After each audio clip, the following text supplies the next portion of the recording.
우리 어제 말씀 이어서 말씀을 볼 것인데요. 먼저 우리 마태복음 말씀, 우리 마태복음 12장 43절부터 45절 말씀부터 우리 함께 선포하겠습니다. 여러분 가지고 계신 교재, 어제 교재, 그걸 오늘 들어오시면서 여러분 한 장 받으셨죠? 네, 마태복음 12장 43절부터 45절 우리 석절 말씀 함께 갑니다. 더러운 귀신이 사람에게서 나갔을 때 물 없는 곳으로 다니며 쉬기를 구하되 쉴 곳을 얻지 못하고 이에 이르되 내가 나온 내 집으로 돌아가리라 하고 와보니 그 집이 비고 청소되고 수리되었거늘 이에 가서 저보다 더 악한 귀신 7을 데리고 들어가서 거하니 그 사람의 나중 형편이 전보다 더욱 심하게 되느니라. 이 악한 세대가 또한 이렇게 되리라.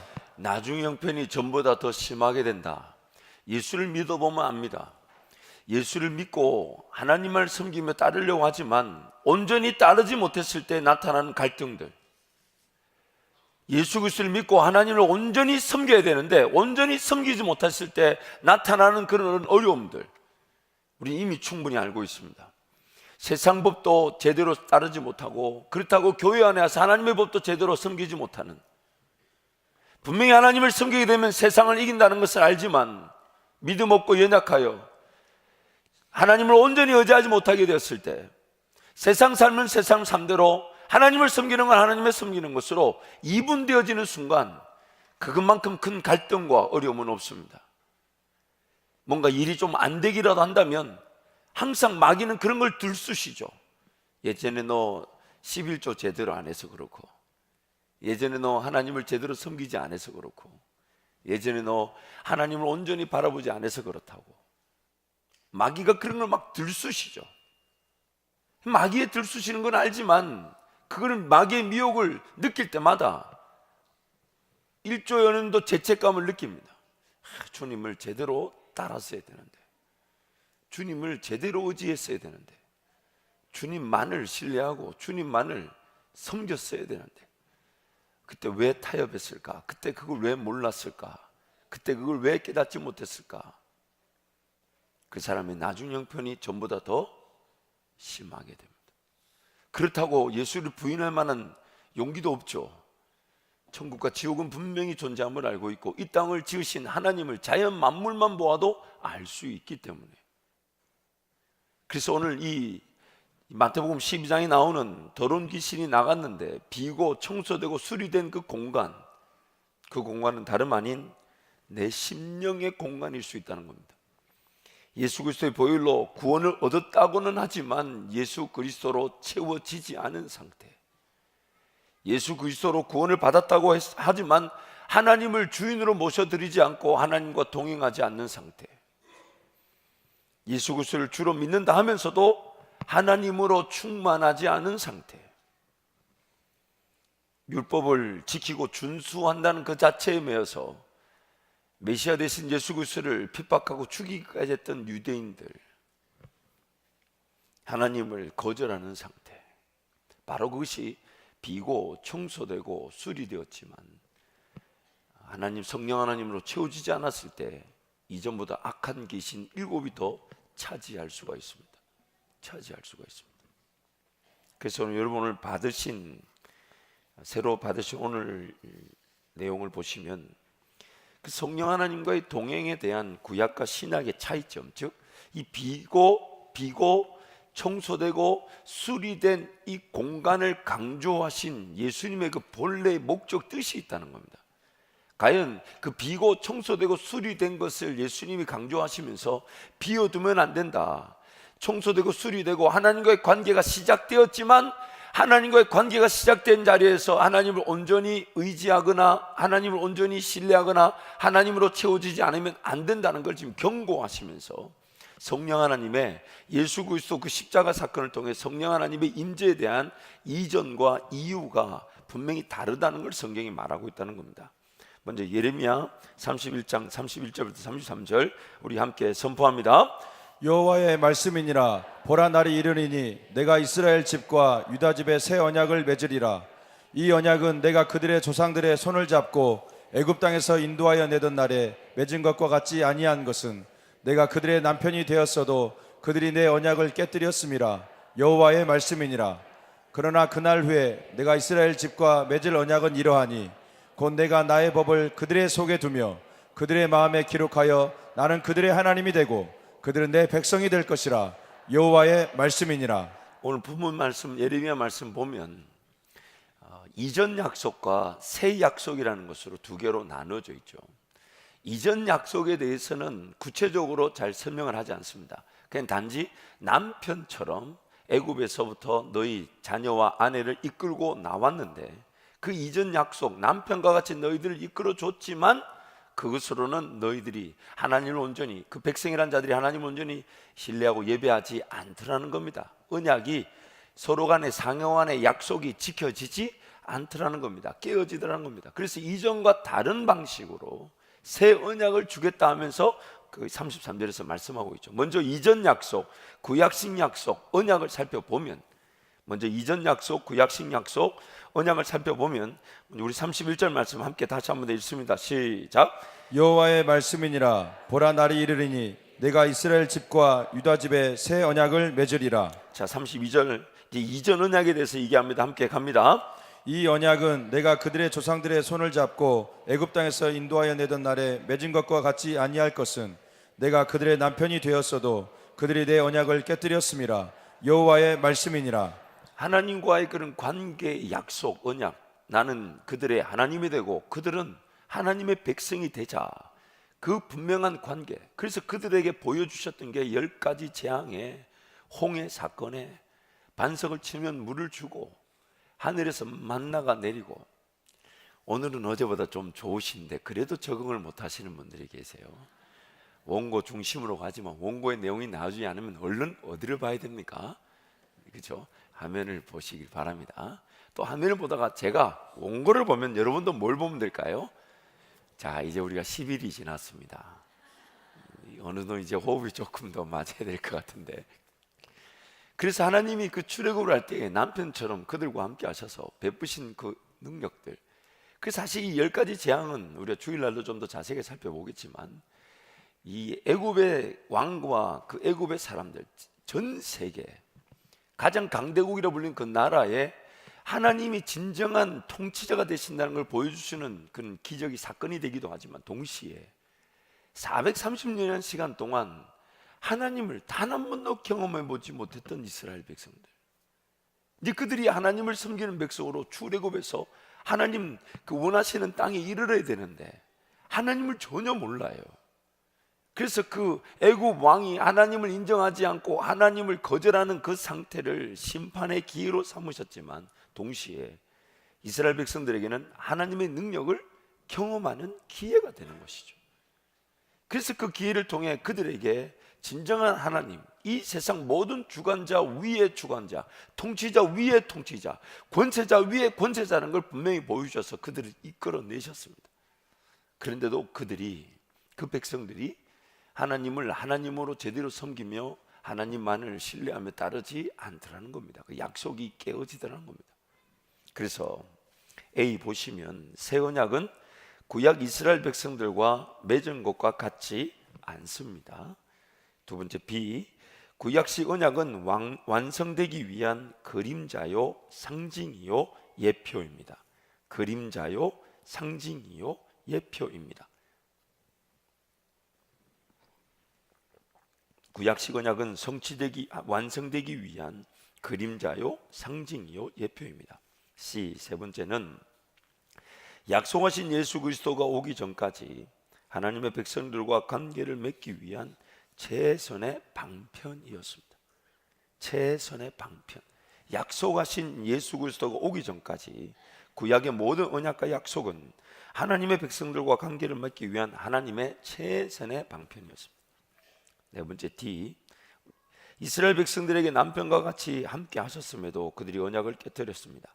구름기둥, 불기둥과 같은 외적 가시적 임재로 함께 하셨지만 그들이 하나님을 온전히 신뢰하고 따르지 못하더라는 것입니다.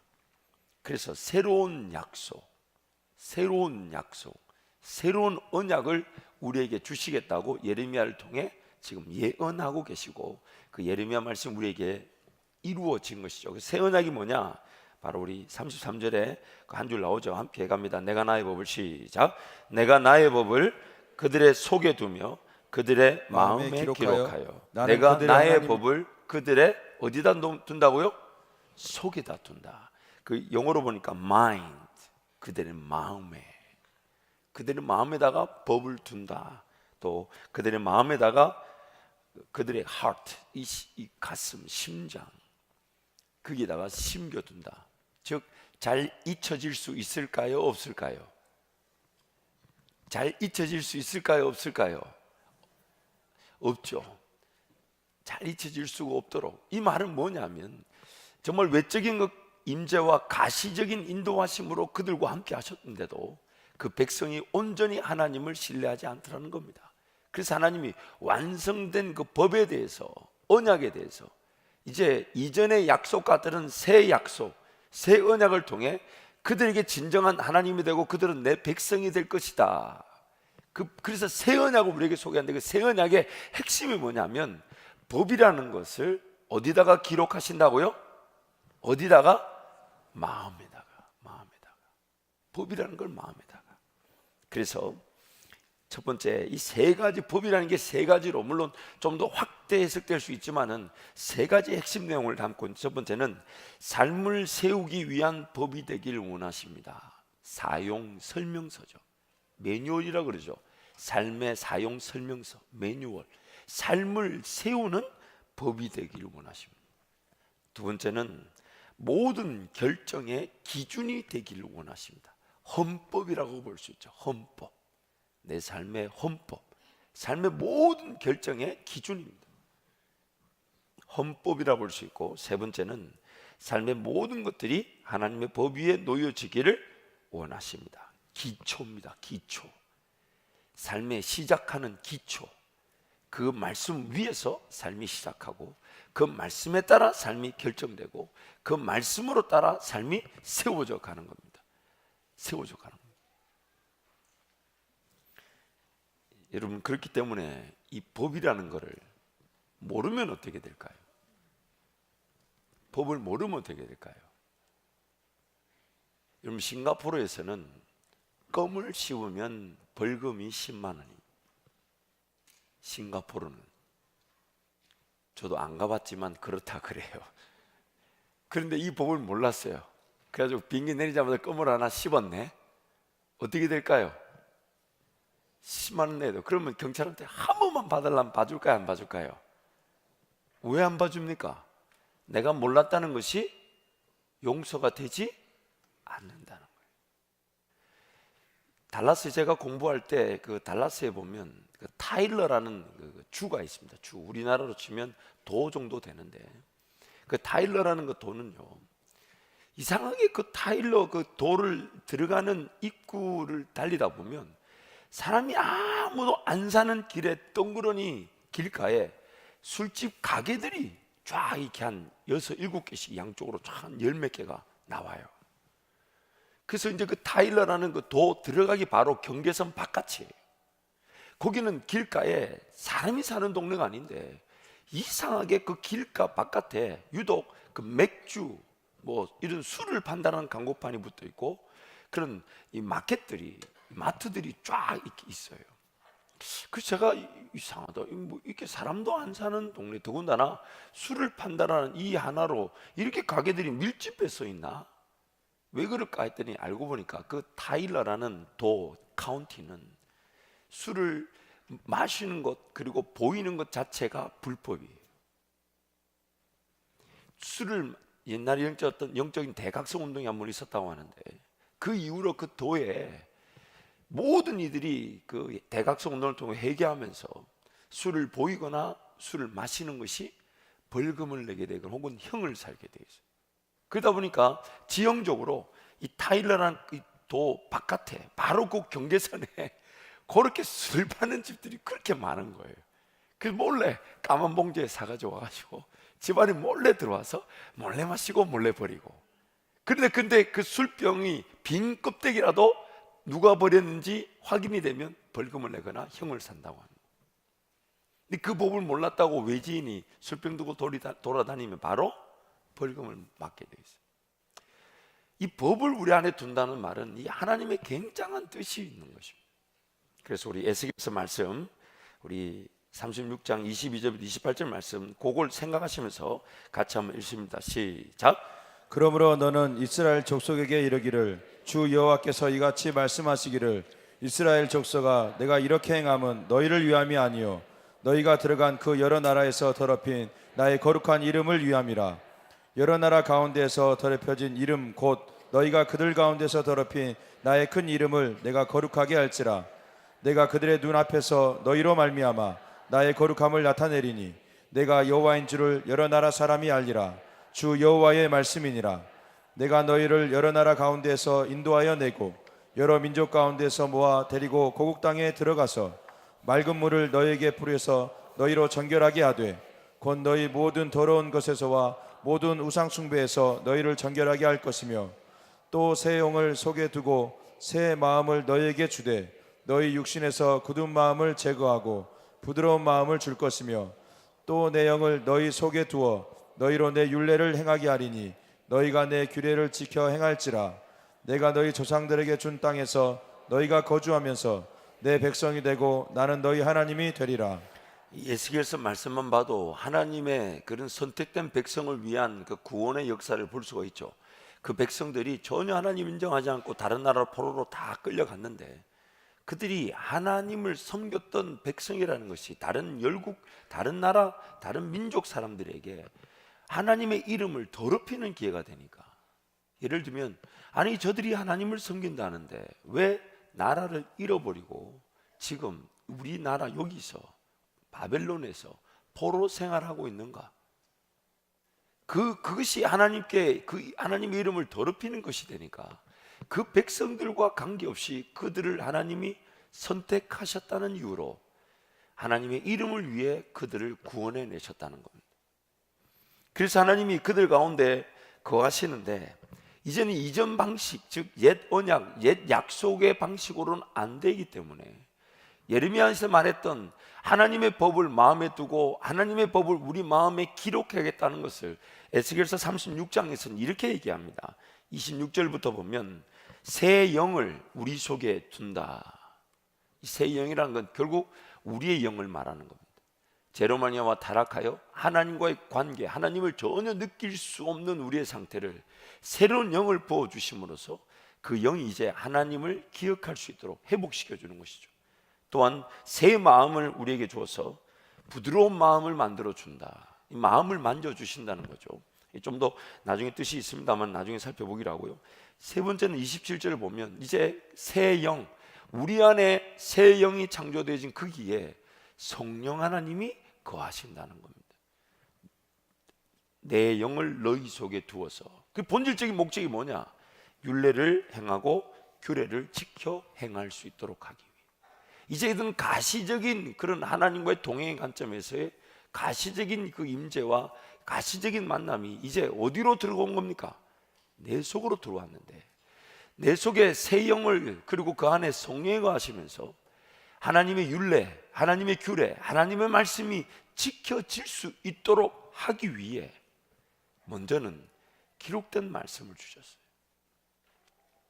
성령 하나님이 기록된 말씀을 주셨어요. 왜 이 기록된 말씀을 먼저 주셨을까? 성령이 우리 안에 있는데도 불구하고 그것은 죄로 말미암아 타락한 우리의 본성이 내 내면에 계신 성령 하나님의 음성을 잘 식별하지 못한다는 겁니다. 늘 헷갈리죠. 내 욕심일까? 마귀가 던지는 생각 아닐까? 세상의 자랑이나 유행 아닐까? 자기도 모르게 어떤 생각이 내 안에 있을지 모르니까. 그래서 성령 하나님은 지금 율례가 하나님의 말씀, 하나님의 법도를 가르쳐 주시고, 그래서 예수님이 이렇게 얘기하셨잖아요. 요한복음 14장 26절에서 보혜사 그가 곧 우리에게 오시면 예수께서 우리에게 말한 모든 것을 생각나게 하시고 모든 것을 가르쳐 주신다고 말씀하시는데, 왜요? 우리 안에 뭐가 되셔야 되니까? 하나님의 법이 되셔야 되니까. 그 법을 깨닫고 그 법이 내 마음에 새겨지고 그 법을 내가 지킬 수 있도록 해야 되는데, 성령 하나님이 내 안에 계시지만 성령 하나님의 음성을 식별하지 못하니까 1차적으로 우리에게 주시는 애가 하나님의 말씀이라는 건데, 그래서 이 말씀이 우리에게 뭐가 돼야 된다고요? 뭐가 돼야 된다고요? 법이 돼야 된다는 거예요. 법이 돼야 된다. 그러면 이 말씀을 몰랐어요. 그래서 세상에서 어려움을 당하고 아픔을 당했을 때 하나님, 내가 이 말씀을 몰라서 그랬습니다라고 용납이 될까요, 안 될까요? 물론 하나님 안아주십니다. 하나님 위로하십니다. 하나님 격려하시지만 이 말씀이 이미 이렇게 기록되어져 있는데 이걸 모르고 살은 것에 대한 그 아픔이나 어려움은 다 감내해야만 합니다. 삶의 영향력이 나타나지 않을 수도 있습니다. 내 삶의 가치가 없을 수도 있습니다. 하나님께 영광을 돌려야 되는 건 알지만 삶에 갇혀 있을 수 있습니다. 하나님 그분이 기뻐하실 일을 깨닫지 못할 수가 있습니다. 하나님 나라가 보이지 않을 수 있습니다. 오늘 이 기록된 말씀에 하나님은 모든 걸 담아놓다 하시면서 이것이 내 삶의 법이 되는 순간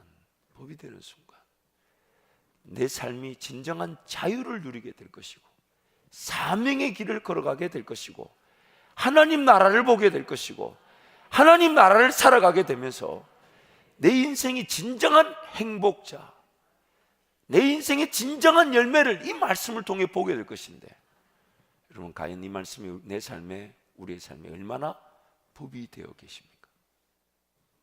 법이란 말은 내 삶에 내 감정, 내 느낌, 내 이성보다 위에 있다는 거예요? 밑에 있다는 거예요? 위에 있다는 거예요. 어느 게 더 중요하단 말입니까? 기록된 말씀이 더 중요한.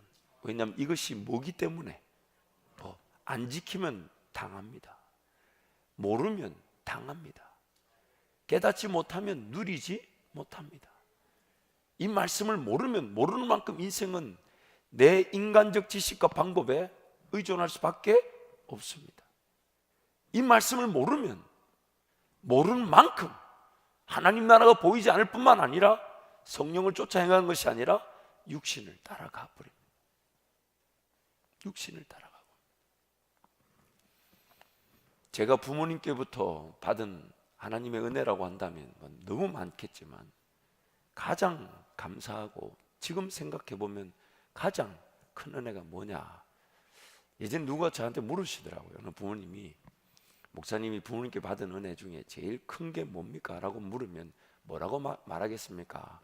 그때 고민을 안 해봤지만 제일 먼저 떠올랐던 게 뭐냐면, 그때는 지독하게 하기 싫었던 거였지만 지나고 보니까 가장 큰 은혜가 되는 게 매일 가정에 예배를 드리고 성경을 매일 읽어 나갔던. 그리고 그때 제가 고등학교를 졸업하기 전까지 성경을 11번 읽었다고 그래요.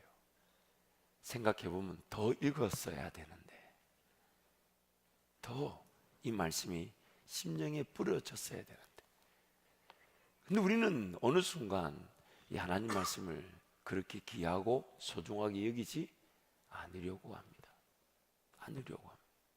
어느 순간 나도 모르는 사이에 하나님의 음성에 귀를 기울이려고 하지 않습니다.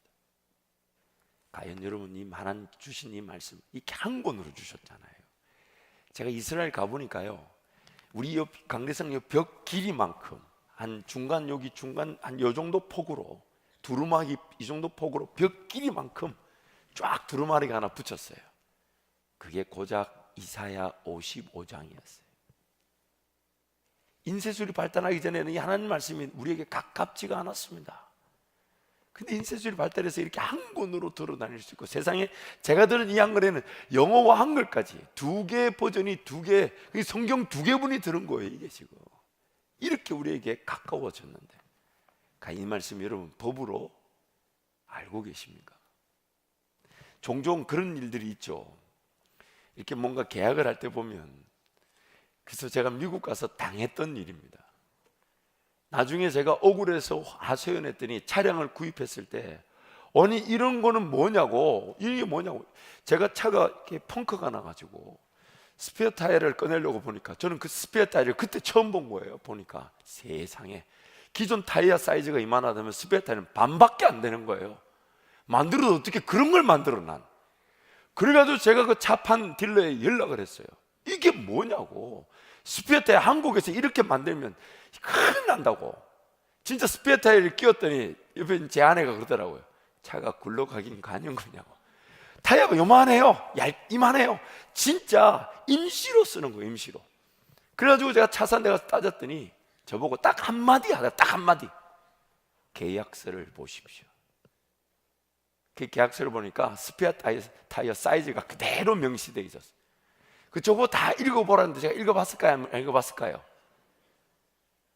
종이가, 이런 종이가 막 열 몇 장인가 그런데 그 언제 다 읽어보냐고. 또 한글도 아니고 영어를, 세상에. 근데 어떻게 그 나라 법이 그런 걸. 근데 그게 다 적혀 있는데, 여러분 그런 경우 있죠. 계약서 다 안 읽어보고 나중에 보니까 계약서에 적혔네. 누구 책임입니까? 누구 책임이에요? 삶이 나중에 어렵고 열매를 못 거뒀어요. 나중에 성경에 보니까 다 적혀 있네. 누구 책임일까요? 누구를 죽이고 싶을까요? 그래서 성경을 또 찢을 수도 없고, 안 읽어본 내가 문제야, 내가. 지금 이 법이라는 게 바로 그런 겁니다. 법이라는 게 하나님 말씀이 법이 되길 원하는데, 그래서 그 법이 얼마나 소중하면요, 로마서 8장 우리 1절부터 4절 말씀 우리 함께 선포합니다. 그러므로 이제 그리스도 예수 안에 있는 자에게는 결코 정죄함이 없나니, 이는 그리스도 예수 안에 있는 생명의 성령의 법이 죄와 사망의 법에서 너를 해방하였음이라. 율법이 육신으로 말미암아 연약하여 할 수 없는 그것을 하나님은 아시나니, 곧 죄로 말미암아 자기 아들을 죄에 있는 육신의 모양으로 보내어 육신의 죄를 정하사 육신을 따르지 않고 그 영을 따라 행하는 우리에게 율법의 요구가 이루어지게 하려 하심이니라. 오늘 성령 하나님과 동행하는 우리의 예배, 성령 하나님의 인도하심에 따라 순종하는 어쩌면 사역, 또 성령 하나님 그분과 함께 동행하면서 하나님을 더 귀하게 예배하기 위한 나의 시간이든 물질의 구별, 그게 과연 여러분에겐 얼마만큼의 법이 되어 계십니까? 얼마만큼? 하고 싶으면 하고, 할 수 있으면 하는 수준입니까? 아니면 안 하면 안 되는 법입니까? 물론 그렇다고 해서 우리는 그 법을 지켰기 때문에 하나님께서 나에게 은혜를 베푸셔야 된다고, 능력을 베푸셔야 된다고 말하지는 않습니다. 그저 안 하면 안 될 것 같은 영적인 위기감, 드리지 않으면 안 될 것 같은 그런 영적인 긴장감, 누가 뭐래도 그 하나님의 원하신 예배의 자리 달려나와 예배할 수밖에 없는 존재예요. 누가 뭐라고 해도 깨어 기도할 수밖에 없는 존재. 그래서 우리 서로 그런 얘기를 하잖아요. 아유, 권사님 꼭 그럴까까지 하셔야 돼요? 그럼 상대를 안 하고 자기 혼자 딱 옷 입고 새벽에 나와 기도하는 거예요. 왜냐하면 그 시간이 그분에게는 생명과 성령의 법의 시간이기 때문에. 내가 하나님과의 그 관계, 그 문화, 시간, 씀씀이, 삶의 모든 것들이 하나님과의 그 관계에서 과연 얼마만큼의 법으로 자리 잡고 있는가? 생명의 성령의 법이 죄와 사망의 법에서 우리를 해방시켜 주기 때문입니다. 해방시켜 주기 때문에. 그래서 에스겔서 37장 우리 14절 말씀 한 절 함께 선포합니다. 내가 또 내 영을 너희 속에 두어 너희가 살아나게 하고, 내가 또 너희를 너희 고국 땅에 두리니 나 여호와가 이 일을 말하고 이룬 줄을 너희가 알리라. 여호와의 말씀이니라. 성령이 이제 우리 속에 들어와서 우리와 함께 동행하심으로 하나님 말씀이 법이 되게 하셔서 우리가 하나님이 약속하신 그 땅에 영원히 살게 되는 것입니다. 그래서 여러분, 이 하나님 말씀이 주야로 묵상되어져야 하는 것이에요. 이 말씀이 생명의 그런 나의 생명의 근원처럼 느껴져야 되고, 특별히 이 꿀송이처럼 달게 느껴져야 되는 것. 이것이 바로 하나님 말씀이 우리에게 원하시는, 이 말씀 우리에게 주신 분명한 이유가 되는 것입니다. 예전에 저희 할머님 살아 생전에 이제 종종 할머니 집에 이제 방문하면 주일날 이제 할머니 그 교회를 따라갈 때가 있어요. 가면 우리 할머니가 토요일날부터 뭘 준비하시냐면 헌금을 준비하십니다. 그래서 여러분, 특별 우리 기도헌금 봉투에 제가 그 장면이 떠올라서 그걸 이제 임성현 목사 보고 이제 목사님 뭐 시켜가지고 이제 그 사진을 찍어서 봉투에다 디자인을 했는데 빳빳해요. 이미 빳빳한 돈인데 한 번도 다리십니다. 그것도 이걸로 푹 이렇게 해가지고 꼭 스프레이 있는데 그거 아니 옆에 할머니 여기 스프레이 쓰세요 했더니 아니다. 정성이 필요하다. 그래서 어릴 적 기억에 정성이 더 안 좋은 것 같은데 그게 그물이 스프레이통에 담긴 거 입에 들어갔다 나오는 거하고 차이가 좀 있을 것 같은데 어쨌든 이미 빳빳합니다. 그래서 할머니 은행에서 방금 바꿔오셨잖아요. 이미 빳빳한데 왜 또 다리시냐고. 이놈아 마음이지.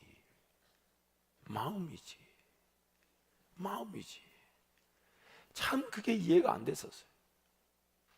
참 그게 이해가 안 됐지만 우리 할머니한테는 그게 하나님께 자기의 마음을 표현하는 법이었던 겁니다.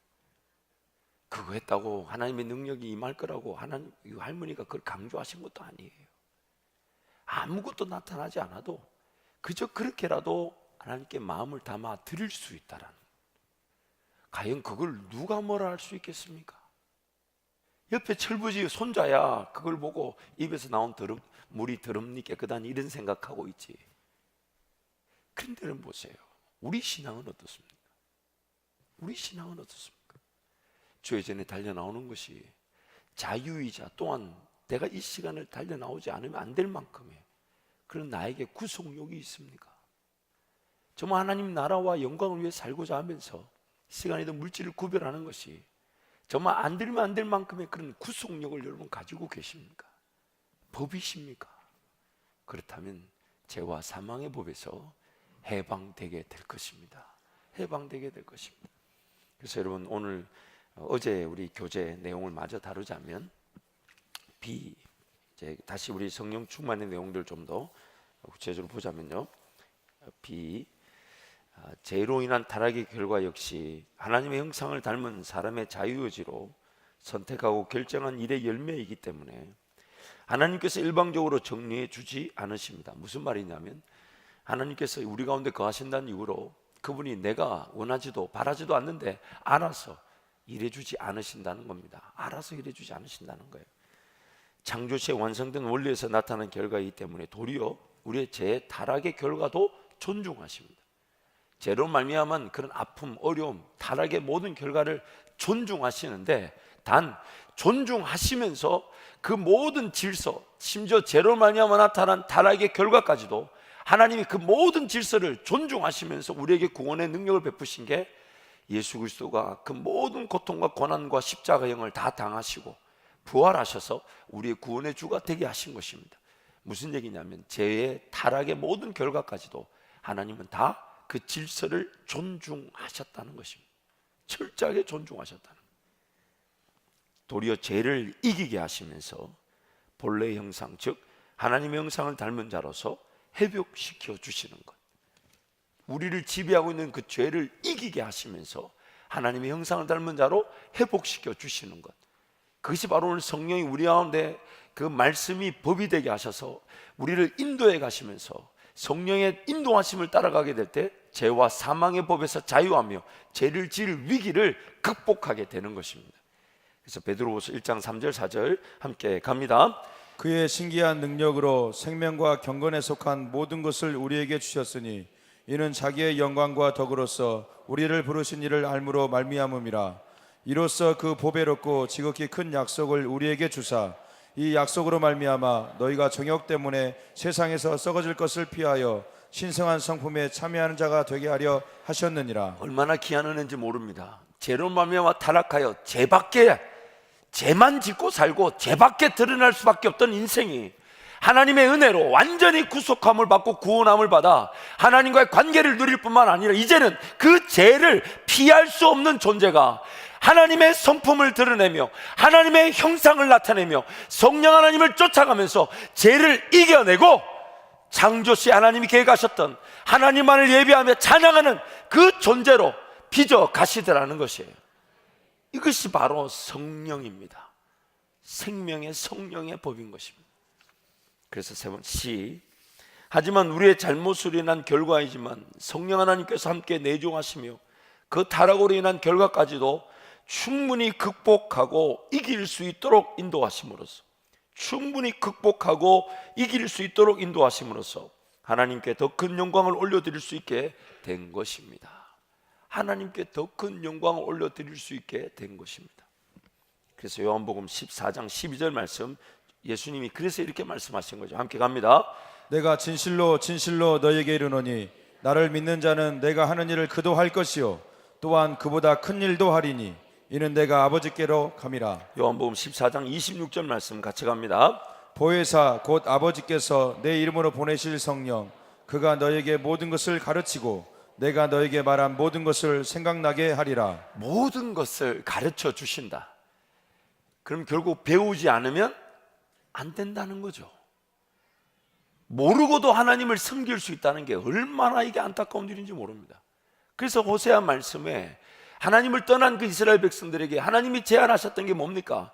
여호와를 알자, 힘써 여호와를 알자. 하나님을 알자는 거예요. 덮어놓고 믿지 말라는 거예요. 덮어놓고 때가 되면 알겠지 하고 그냥 신앙생활하는 게 아니란 말이에요. 알아라. 모든 것을 가르쳐주는, 뭘로요? 일단 이 기록된 말씀을 통해. 그래서 내용을 좀 정리하자면 우리라는 존재는 하룻밤 사이에 완전히 뒤바뀌어지지 않습니다. 성령 하나님의 극적인 만지심과 임재를 경험함으로써 하나님 그분만을 인정하고 그분만을 의지하며 살기로 작정하는 변화의 계기가 그 사람의 전인격적인 변화를 의미하는 것은 아닙니다. 성령 하나님 임재를 경험하는 것은 하나님과의 끊임없는 동행의 시작점이지 종착점이 아닙니다. 우리의 타락한 존재가 성령 하나님으로 인해 하나님의 형상을 닮은 존재로 회복되어져 가는 것, 거룩과 순수 그리고 하나님의 사람다운 형상으로 회복이 성령 하나님의 임재와 내재의 궁극적인 목적인 셈입니다. 그래서 에베소서 4장 22절 24절 같이 갑니다. 너희는 유혹의 욕심을 따라 썩어져가는 구습을 따르는 옛사람을 벗어버리고 오직 너희의 심령이 새롭게 되어 하나님을 따라 의와 진리의 거룩함으로 지으심을 받은 새 사람을 입으라. 새 사람을 입을 수 있는 방법이 딱 한 가지입니다. 의와 진리의 거룩함. 의와 진리, 이 의라는 말은 예수 그리스도의 피죠. 예수 그리스도 말미암아 우리가 의인으로 불려지게 되었고, 진리가 뭡니까? 진리, 성령 하나님이 진리 되시는 것이죠. 진리를 알지니 진리가 너희를 자유롭게 하리라. 그래서 우리를 거룩하게 하는 방법은 딱 한 가지밖에 없다고 그랬어요. 말씀과 기도로 거룩하여 짐이라. 말씀과 기도로 거룩하여 짐이라. 그래서 여러분, 이 하나님 말씀이 주야로 읽혀져야 하는 겁니다. 하나님 말씀이 늘 외우고 묵상되어지고 쓰여지고, 이 말씀을 이 말씀 중심으로 살아갈 때에 하나님의 말씀이 오늘 우리를 새롭게 해주시는 것입니다. 이 시간 한번 통성으로 기도하겠습니다. 여러분 기도하실 때 하나님 말씀이 주야로 읽혀지게 하여 주옵소서. 깨달아지게 하여 주옵소서. 묵상되어지게 하여 주옵소서. 하나님 말씀 중심에, 말씀 위에 세워져 가게 하시고, 말씀이 삶의 기준이 되게 하여 주시고, 말씀으로 내 삶이 빚어지고 세워져 갈 수 있도록 하나님 말씀이 저에게 오늘 늘 가까이 대하는 진리의 말씀으로 내 삶을 새롭게 하고 내 삶의 열매를 맺는 말씀으로 역사하게 하여 주옵소서. 주님 찾고 함께 기도합니다.